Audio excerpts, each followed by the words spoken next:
Então, essa pílula filosófica é da série Beleza, que está sendo feita em parceria entre a Academia Atlântico e o site O Camponês.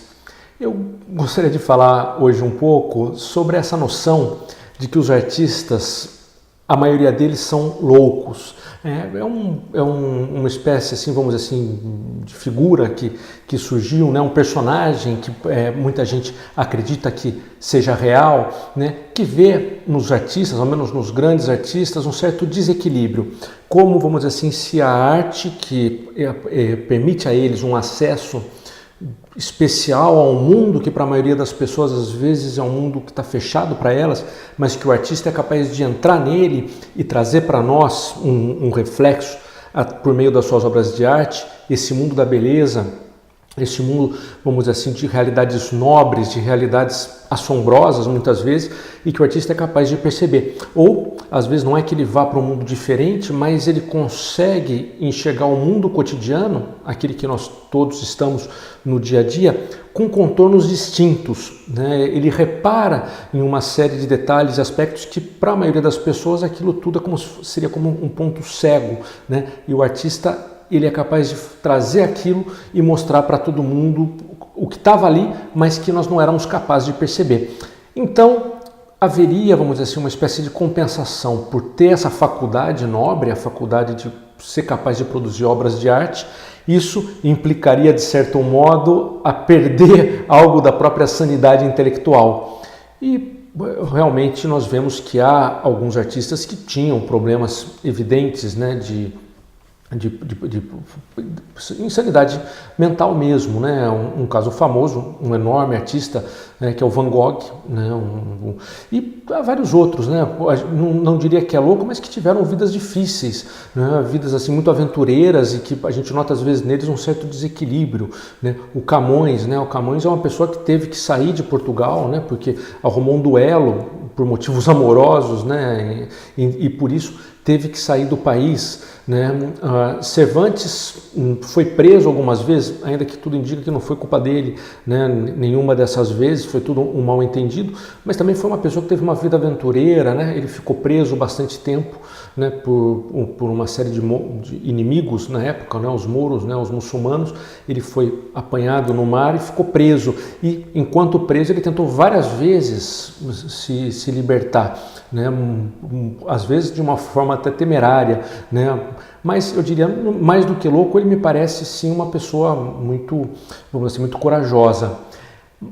Esses autores, esses personagens que eu falei, com exceção de Van Gogh, né, Camões e o Cervantes, podemos também falar do Dante, que tinha um temperamento muito explosivo, né, um homem duro, em certo sentido, né, ainda que também é uma pessoa totalmente admirável, me parece pessoalmente falando também, né. Esses autores são gênios, mas de uma época mais antiga. Essa noção, vamos dizer assim, do artista como um pouco louco, me parece que ela é mais da época romântica, em que o artista ele se torna uma espécie, vamos dizer assim, de figura mítica de toda uma cultura, né? Surge mesmo, né, o culto ao artista. Respeito a ele, antes a gente nota manifestações, né, que há, né, de Giotto e antes dele mesmo. Então estou falando para vocês do final da Idade Média. Nessa época já se começa a reconhecer o artista, dá para ele uma deferência muito especial no seio da sociedade, para vários, né? Mas na época do romantismo o artista se vê mesmo como aquele gênio, né? Beethoven, isso é muito marcante, por exemplo, né? A dignidade que ele se via imbuído, né? Que acima de qualquer estadista, de qualquer empresário, do que fosse, o artista ocuparia um nível superior a todos esses. Então, vamos dizer assim, talvez a sensibilidade do artista faça com que, ao enxergar as coisas um pouco diferentes, de fato ele pareça, para a maioria das pessoas, um pouco desequilibrado, um pouco louco. Mas não me parece que essa seja uma regra, vamos dizer assim, que vai se dar na maior parte das vezes. Há enormes artistas que foram pessoas com uma vida assim, muito simples, muito comum, né? Nada de especial. Penso aqui, né, Carlos Drummond de Andrade, um dos nossos maiores poetas, Manuel Bandeira, né? Guimarães Rosa também, um homem, foi um bom embaixador com ações humanitárias de grande valor, inclusive quando vivia na Alemanha, um homem comum, com essa sensibilidade assim extraordinária, mas pessoas normais. Então, a associação entre a loucura e a arte não me parece ser algo, vamos dizer assim, que se possa fazer com segurança. Há alguns artistas, talvez em alguns haverá essa maior facilidade para ver uma certa loucura, mas de modo algum a loucura vai levar à arte.